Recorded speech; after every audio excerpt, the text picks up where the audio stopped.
Hi guys, it's Crispel Fernandez. Guys, for today's mukbang, I have chicken feet. So binili ko to sa labas, sa malapit lang sa hawker center. Kasi naalala ko, ang sarap magmukbang ng chicken feet ngayon, lalo na kapag barbecue.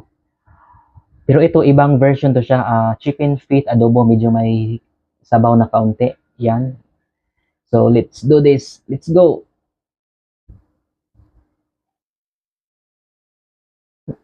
Mm.